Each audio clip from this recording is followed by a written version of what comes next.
Regular ಬೇಲ್ನ ಅರ್ಜಿ ವಿಚಾರಣೆಯೂ ಕೂಡ ಈಗ ಆಗ್ತಾ ಇದೆ. ವಾದವನ್ನ ಮುಂದುವರೆಸಿದ್ದಾರೆ. ರಾಘವೇಂದ್ರ ಮತ್ತು ಗ್ಯಾಂಗ್ ಆಟೋದಲ್ಲಿ ರೇಣುಕಾಸ್ವಾಮಿಯ ಬೆನ್ನನ್ನ ಹೇಗತ್ತಿದ್ರು, ವಿನಯ್ ಮೂಲಕ ರೇಣುಕಾಸ್ವಾಮಿಯ ಖಚಿತತೆಯನ್ನ ಹೇಗೆ ಪಡ್ಕೊಂಡ್ರು, ಅದನ್ನ ಖಾತ್ರಿ ಪಡಿಸ್ಕೊಳ್ಳಿಕ್ಕೆ ವಿನಯ್ಗೆ ರೇಣುಕಾಸ್ವಾಮಿಯ ಫೋಟೋವನ್ನ ಚಿತ್ರದುರ್ಗದ ರಾಘವೇಂದ್ರ ಕಳಿಸಿದ್ದ. ಅದಾದ ನಂತರದಲ್ಲಿ ಖಾತ್ರಿ ಪಡಿಸ್ಕೊಂಡಿದ್ರು. ಈಗ ವಿನಯ್ನ ಮೊಬೈಲ್ನ ರಿಟ್ರೀವ್ ಮಾಡಿದ್ದೀವಿ.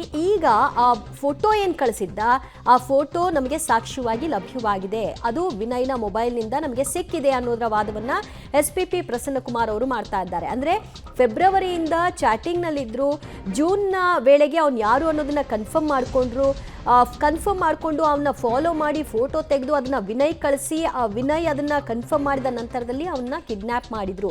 ಹೇಗಾಯ್ತು ಈ ಸಂಚು, ಕಿಡ್ನ್ಯಾಪ್ನ ಸಂಚು, ಆತನನ್ನ ನಂಬಿಸಿ ಆತನನ್ನ ಟ್ರ್ಯಾಕ್ ಮಾಡಿದ್ದು ಹೇಗೆ ಇವರು ಅನ್ನೋದರ ಬಗ್ಗೆ SPP ಪ್ರಸನ್ನಕುಮಾರ್ ಅವರು ವಾದವನ್ನ ಮಾಡ್ತಾ ಇದ್ದಾರೆ. ಆಕ್ಷೇಪಣಾ ವಾದದಲ್ಲಿ ಎಲ್ಲ ಅರ್ಜಿಗಳ ಜಾಮೀನಿನ ಅರ್ಜಿ ಏನಿದೆ ಅದರೆಲ್ಲದರ ಕೌಂಟರ್ ವಾದವನ್ನ ಮಾಡ್ತಾ ಇದ್ದಾರೆ.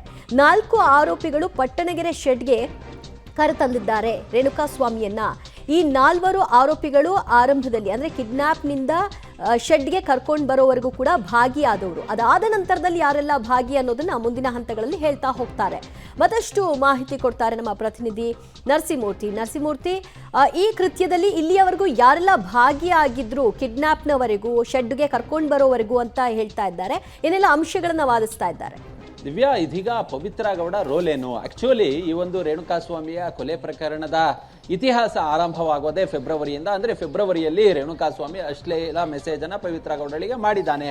ಆ ಬಳಿಕ ಈತ ಯಾರು ಏನು ಎತ್ತ ಅಂತೇಳಿ ತಿಳ್ಕೊಳ್ಬೇಕು ಅನ್ನೋ ಮಟ್ಟಿಗೆ ಪವಿತ್ರ ಗೌಡ ಕೂಡ ರಿಪ್ಲೈಯನ್ನ ಮಾಡಿದ್ದಾಳೆ, ಮೆಸೇಜ್ ಅನ್ನ ಕೂಡ ಆಕೆ ಮಾಡಿದ್ದಾಳೆ. ಹೀಗಾಗಿ ರೇಣುಕಾಸ್ವಾಮಿ ಪವಿತ್ರ ಗೌಡಳನ್ನ ನಂಬಿಟ್ಟಿದ್ದ, ಹೌದು ಈಕೆ ನನ್ನ ಜೊತೆ ಮಾತನಾಡ್ತಿದ್ದಾಳೆ ಅನ್ನೋ ಮಟ್ಟಿಗೆ. ಹೀಗಾಗಿ ಎಲ್ಲೋ ಒಂದ್ ಕಡೆ ಆತನನ್ನ ನಂಬಿಸಿ ವಂಚಿಸುವ ಕೆಲಸವನ್ನ ಮಾಡಿದ್ದಾರೆ. ಮತ್ತೆ ಈಕೆಗೆ ಆ ರೀತಿಯಾಗಿ ಈ ರತ್ತ ಅಶ್ಲೀಲ ಮೆಸೇಜ್ ಅನ್ನ ಮಾಡಿದ್ದಾನೆ ಅಂತೇಳಿ ಗೊತ್ತಾದಂತಹ ಸಂದರ್ಭದಲ್ಲಿ ಇನ್ಸ್ಟಾಗ್ರಾಮ್ ಖಾತೆಯನ್ನ ಈಕೆ ಬ್ಲಾಕ್ ಮಾಡಬೇಕಿತ್ತು, ಅಥವಾ ಬೇರೆ ಅಕೌಂಟ್ ಅನ್ನ ಓಪನ್ ಮಾಡ್ಕೊಳ್ಬೋದಿತ್ತು, ಅಥವಾ ಆತನ ಅಕೌಂಟ್ ಅನ್ನ ಆತ ಏನ್ ಮೆಸೇಜ್ ಅನ್ನ ಮಾಡಿದ ಆತನನ್ನ ಬ್ಲಾಕ್ ಮಾಡಿದ್ರು ಕೂಡ ನಡೆಯೋದು. ಆದ್ರೆ ಇದು ಯಾವುದು ಕೂಡ ಆಗಿಲ್ಲ. ಮತ್ತೆ ಒಮ್ಮೆ ಆಕೆ ಈ ಪವನ್ಗೆ ನಂಬರ್ ಅನ್ನ ಕೊಟ್ಟು ಪವನ್ ಮುಖಾಂತರ ಅದೇ ಪವನ್ನ ನಂಬರ್ ನಲ್ಲಿ ಈಕೆ ಮಾತನಾಡಿದ್ದು ಹೌದು ಇದೇ ನಂಬರು ಅನ್ನೋ ಮಟ್ಟಿಗೆ ಆತ ಕೂಡ ರೇಣುಕಾಸ್ವಾಮಿ ನಂಬಿದ್ದಾನೆ.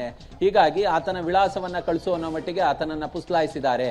ಆತ ಯಾವಾಗ ವಿಳಾಸವನ್ನ ಕಳಿಸಿದ್ನೋ, ಮತ್ತೆ ಒಂದು ದಿನ ಕೋರ್ಟ್ ಇದೆ ಅಂತ ಹೇಳಿದಂತಹ ಸಂದರ್ಭದಲ್ಲಿ ರಾಘವೇಂದ್ರನಿಗೆ ಹೇಳಿ ಆ ಕೋರ್ಟ್ ಮುಖಾಂತರ ಕೋರ್ಟ್ ಹತ್ರಕ್ಕೂ ಕೂಡ ಕಳಿಸಿರ್ತಾರೆ ಕಿಡ್ನಾಪ್ ಅನ್ನ ಮಾಡೋದಕ್ಕೆ. ಆದ್ರೆ ಅವತ್ತು ಮಿಸ್ ಆಗಿರ್ತಾನೆ.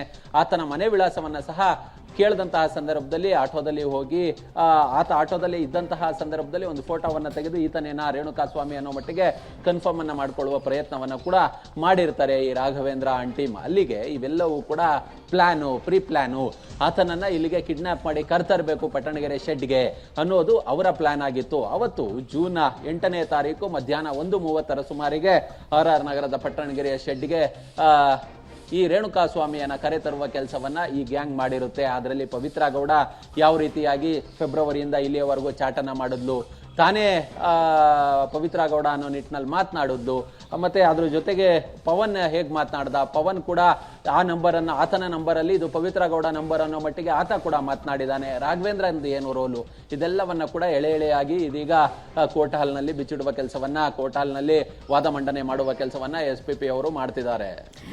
ನಾಗೇಶ್ ಅವರು ತಮ್ಮ ವಾದ ಮಾಡೋ ಸಂದರ್ಭದಲ್ಲಿ ಹೇಳಿದ್ರು, ಇವರೆಲ್ಲ ಒಬ್ರಿಗೊಬ್ರು ಪರಿಚಿತರು, ಹಾಗಾಗಿ ನಿರಂತರವಾಗಿ ಅವರುಗಳ ನಡುವೆ ಸಂಭಾಷಣೆ ಆಗುತ್ತೆ ಅಂತ ಅಂದ್ರೆ ಅದಕ್ಕೂ ಇದಕ್ಕೂ ಲಿಂಕ್ ಇರಲ್ಲ ಅನ್ನುವಂತಹ ವಿಷಯವಾಗಿ.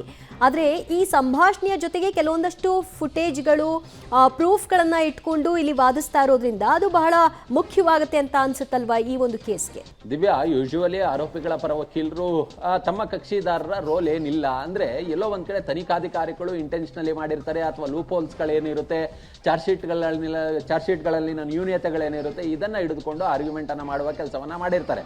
ಯಾವುದೇ ಅಡ್ವೊಕೇಟ್ಸು ಕೂಡ ತಮ್ಮ ಕಕ್ಷಿದಾರರ ರೋಲ್ ಇದೆ ಅಂತ ಹೇಳಿ ಹೇಳಲ್ಲ. ಈಗಿದ್ದಂತಹ ಸಂದರ್ಭದಲ್ಲಿ ಅವರು ಯಾವ ರೀತಿ ಲೂಪ್ ಹೋಲ್ಸ್ ಅನ್ನ ಹಿಡ್ಕೊಂಡು ಹೇಗಾದ್ರೂ ಮಾಡಿ ಈ ಜಾಮೀನನ್ನ ಪಡೆದುಕೊಳ್ಬೇಕು, ಮತ್ತೆ ಅದನ್ನ ಬಿಂಬಿಸಿ ಜಾಮೀನನ್ನು ಪಡೆದುಕೊಳ್ಳುವ ಪ್ರಯತ್ನವನ್ನ ವಾದ ಮಂಡನೆಯನ್ನ ಮಾಡುವ ಕೆಲಸವನ್ನ ಮಾಡ್ತಾರೆ. ಅದಕ್ಕೆ ಪ್ರತಿಯಾಗಿ ಸರ್ಕಾರಿ ವಕೀಲರು ಕೂಡ ಇವರ ರೋಲ್ ಏನಿದೆ, ಅದು ತನಿಖೆಯಲ್ಲಿ ಕಂಡುಬಂದಂತಹ ಅಂಶಗಳೇನು, ಈ ತನಿಖಾ ಅವಧಿಯಲ್ಲಿ ಇಡೀ ಸಂಪೂರ್ಣವಾಗಿ ಆ ತನಿಖಾ ತಂಡಗಳ ಜೊತೆ ಆಗಾಗ, ಯಾಕಂತ ಹೇಳಿದ್ರೆ ಈ ಹಿಂದೆ ನೀವು ಆರಂಭದಿಂದಲೂ ನೋಡೋದೇ ಆದ್ರೆ ಈ ರಿಮ್ಯಾಂಡ್ ಅಪ್ಲಿಕೇಶನ್ ಅನ್ನ ಹಾಕಿದಾಗಿನಿಂದ ಮತ್ತೆ ಚಾರ್ಜ್ ಶೀಟ್ ತಯಾರಿಯ ಅವಧಿಗಳಿರ್ಬೋದು, ಆರೋಪಿಗಳ ಅರೆಸ್ಟ್ ಇರ್ಬೋದು, ಜೈಲ್ ಕಳಿಸಿದಂತ ಅವಧಿ ಇರ್ಬೋದು, ಯಾರ್ಯಾರು ಏನು ಎತ್ತ ಅಂತೇಳಿ ಇವರು ಕೂಡ ಸಂಪೂರ್ಣವಾಗಿ ಸ್ಟಡಿಯನ್ನ ಮಾಡಿರ್ತಾರೆ ಸರ್ಕಾರಿ ವಕೀಲರು. ಹೀಗಾಗಿ ಯಾರ್ಯಾರ ರೋಲ್ ಏನಿದೆ ಇದರಲ್ಲಿ, ಪವಿತ್ರ ಗೌಡ A1 ಆರೋಪಿ ಯಾಕೆ ಮಾಡಿದ್ರು, ಮತ್ತೆ ಆಕೆ ಹೇಗೆಲ್ಲ ಚಾಟ್ಗಳನ್ನ ಈತನ ಜೊತೆ ಮಾಡಿದ್ಲು, ಹೇಗೆ ನಂಬಿಸಿದ್ಲು ರೇಣುಕಾ ಸ್ವಾಮಿಯನ್ನ, ಅದ್ರ ಜೊತೆಗೆ A2 ದರ್ಶನ್ ರೋಲ್ ಏನು, A3 ಪವನ್ ಈ ಒಂದು ಕೃತ್ಯದಲ್ಲಿ ಆತನ ರೋಲ್ ಏನು, ರೇಣುಕಾ ಸ್ವಾಮಿ ಕೊಲೆ ಪ್ರಕರಣದಲ್ಲಿ ಆತ ಯಾವ್ಯಾವೆಲ್ಲ ಕೃತ್ಯಗಳಲ್ಲಿ ಭಾಗಿಯಾಗಿದ್ದಾನೆ, ಯಾವ್ಯಾವೆಲ್ಲ ಅಂಶಗಳಲ್ಲಿ ಆತನ ಸಾಬೀತಿನ ಇರುವಿಕೆಯ ಬಗ್ಗೆ ಗೊತ್ತಾಗಿದೆ, ಇದೆಲ್ಲವನ್ನ ಕೂಡ ಸವಿಸ್ತಾರವಾಗಿ ಆರ್ಗ್ಯುಮೆಂಟ್ ಅನ್ನ ಮಾಡುವ ಕೆಲಸವನ್ನ SPP ಅವರು ಮಾಡ್ತಿದ್ದಾರೆ. ಇದೀಗ ರೇಣುಕಾ ಸ್ವಾಮಿಯನ್ನ ಪವನ್ ಹೇಳಿದಂತೆ, ಪವನ್ನ ಮಾತಿನಂತೆ ಅಣತಿಯಂತೆ ಇದೀಗ ಯಾರು ದರ್ಶನ್ ಅಭಿಮಾನಿಗಳ ಸಂಘದ ಅಧ್ಯಕ್ಷ ಆಗಿದ್ದಂತಹ ರಾಘವೇಂದ್ರ ಅಂಟಿಮ್ ಕರೆತರುವ ಕೆಲಸವನ್ನ ಮಾಡಿದ್ದಾರೆ. ಟೊಯೋಟಾ ಇಟಿಯೋಸ್ ಕಾರ್ನಲ್ಲಿ ಚಿತ್ರದುರ್ಗದಿಂದ ಆತನನ್ನ ಇಲ್ಲಿಗೆ ಕರೆತಂದ್ರು ಅನ್ನೋ ಮಟ್ಟಿಗೆ ಹೇಳಿಕೆಯನ್ನ ಕೊಡ್ತಿದ್ದಾರೆ. ಸದ್ಯ ಆರೋಪಿಗಳು ಇದರಲ್ಲಿ ಭಾಗಿಯಾಗಿದ್ದಾರೆ ಅನ್ನೋದಕ್ಕೆ ಮೇಲ್ನೋಟಕ್ಕೆ ನಾವು ಇಲ್ಲಿ ಗಮನಿಸ್ತಾ ಇದ್ರೆ ರೇಣುಕಾ ಸ್ವಾಮಿ ಖುದ್ದಾಗಿ ಇವರುಗಳ ಜೊತೆ ಬಂದಿದ್ದೆ ವಿನಃ ಕಿಡ್ನಾಪ್ ಅಲ್ಲ ಅಂತ ನಾಗೇಶ್ ಅವರು ಮತ್ತು ಇತರೆ ಆರೋಪಿಗಳ ಪರ ವಕೀಲರು ವಾದವನ್ನ ಮಾಡಿದ್ರು. ಆದ್ರೆ ಈಗ ಹೇಗೆ ಇದನ್ನ ಅವನ ಜೊತೆಗೆ ವಿಶ್ವಾಸ ಗಳಿಸಿ ಕಿಡ್ನಾಪ್ ಮಾಡ್ಕೊಂಡು ಬಂದಿದ್ದಾರೆ, ಇದಕ್ಕೆ ನಮಗೆ ಸಾಕ್ಷಿ ಏನ್ ಸಿಕ್ಕಿದೆ ಅನ್ನೋದ್ರ ಬಗ್ಗೆಯೂ ಕೂಡ ವಾದವನ್ನ ಮಾಡ್ತಾ ಇದ್ದಾರೆ SPP.